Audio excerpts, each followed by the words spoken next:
welcome to my channel. Today I thought it'd be fun to go through a science lesson with us. We can do it together. And so if you enjoy this type of content and other homeschool and lifestyle content, please remember to subscribe and let's get into it. All right, so I thought it might be helpful to go through a lesson with everyone today, just so you can kind of see how we do it and also just what the lessons even look like if you're not familiar. So this is space science from The Good and the Beautiful. We just started this like last week, I think. We just finished lesson 2. That's what I'm gonna be showing you is lesson 2, us working through it and going through all the little things. And not all the lessons are exactly the same layout, but they're very, very similar. And so my preparation for science, for space science, begins usually the day before. If I'm on the ball, it begins the night before. And so usually I've already made a list of things for the whole unit that we need that I don't have in my house. So I know that kind of stuff. But just the normal prep for the next day's lesson will happen the night before. So for this one, when you open it up, it was lesson number 2. It gives you preparation right at the top and then activities and supplies. So for preparation, it says cut out the life cycle of stars, which are in their kids' books.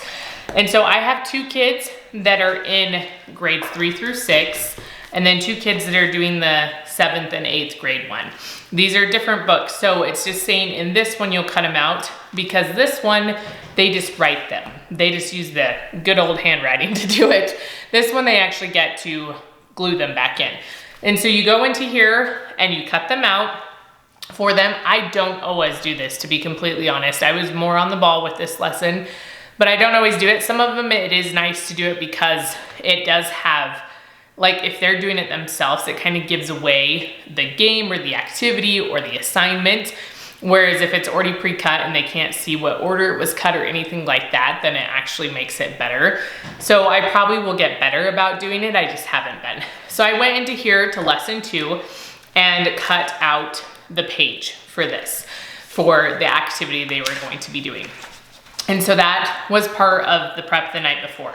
And then it says piece of chalk or masking tape. So I just grabbed some tape and then a stopwatch or a timer, which is already on my phone. Some of this stuff I will prepare the night before if it's easy to grab and if we don't need it for something else. And if my little kids aren't going to get into it and make a huge mess. So that's also important.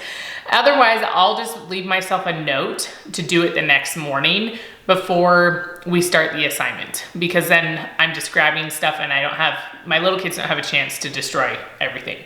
So it says 2 pennies, scissors, and glue. This particular day, I was, again, better. I was trying to show you if I was truly prepared all the time.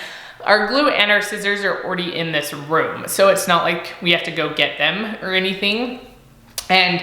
But I did put them in a Ziploc baggie, so they were all ready to go, and we just be ready to start the assignment. And like I said, I have my phone, so I had a stopwatch.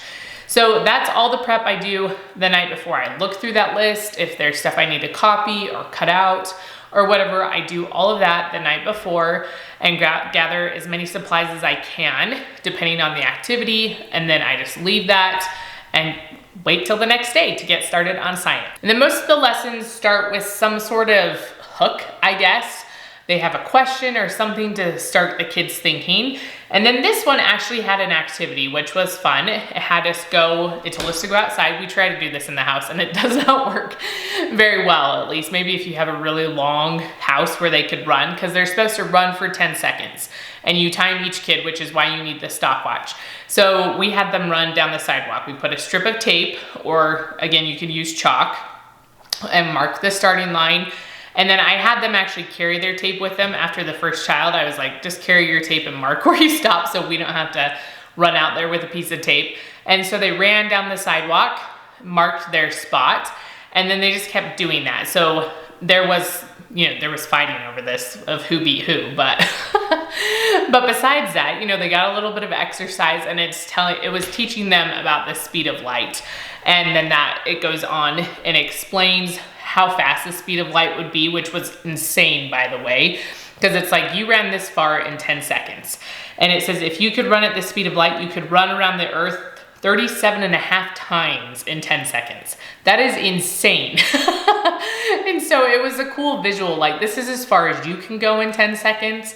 And that's how fast light goes. That's just crazy. And then in each of the lessons, there's usually a fairly good reading chunk. It's not crazy and it's not like super teeny, but it's a good amount. There's usually questions too every once in a while.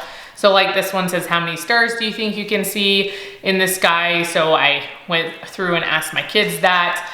There's also some things about what happens to a nail if you were to get it really hot.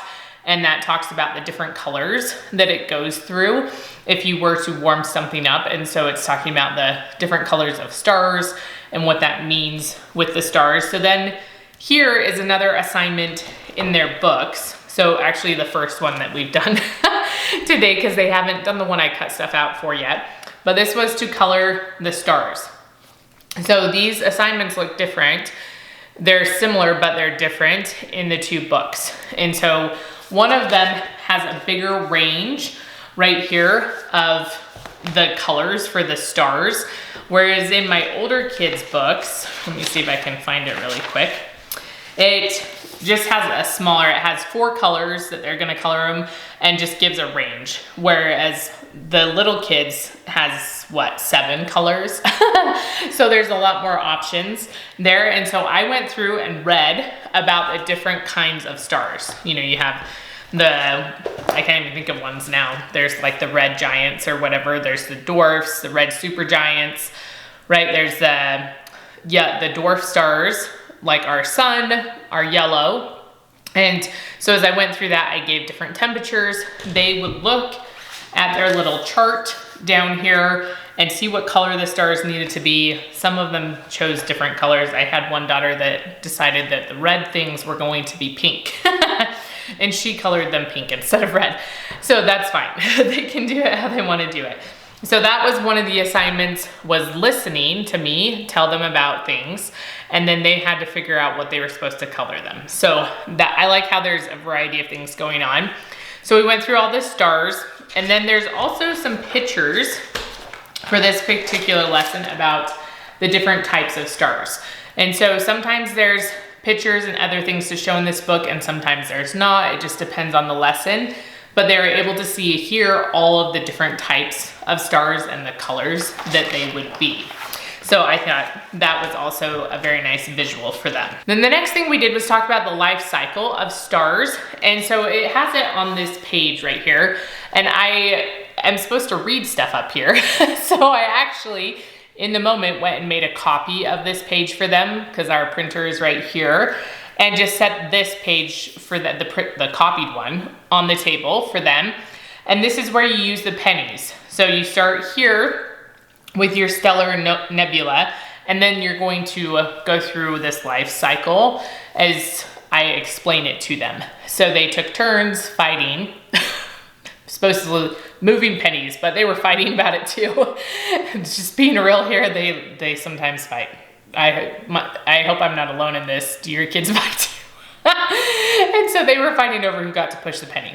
Anyway, and so they were taking turns, hopefully, as they push the pennies down to go through the life cycle of, depending on whether it goes up to average star or massive star, what that life cycle would look like. So again, they're listening to me, so there's some comprehension, like listening skills going on, but they're also doing something with their hands, which I really appreciate. And then since we had just gone through the life cycle of the star, that is what they then did in their student workbooks, which is what I cut out the little words for, the word strips for, the night before. So my younger kids, this is what it looked like. So they went through and they still had the page on the table. If they couldn't remember, they were able to just go through and mark all the things.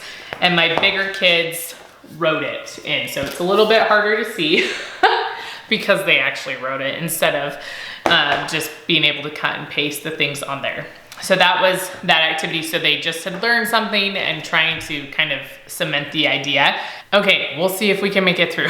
My littlest got pushed over by her brother because they were fighting about the train tracks they were building. So even when it's not homeschool time, they're still fighting. Anyway, and so we'll see if she's outside right now helping my older son. So We'll see if she'll be happy for a second. But so this particular lesson did have a video to go along with it. And it gives you all the details right here when it has the video. It's just goodandthebeautiful.com/science videos. And then you pick the unit you're on and it'll have the videos listed there. They're usually not very long. I think this one was about 7 minutes and it was about telescopes. And then there was some questions after the video that we were able to discuss.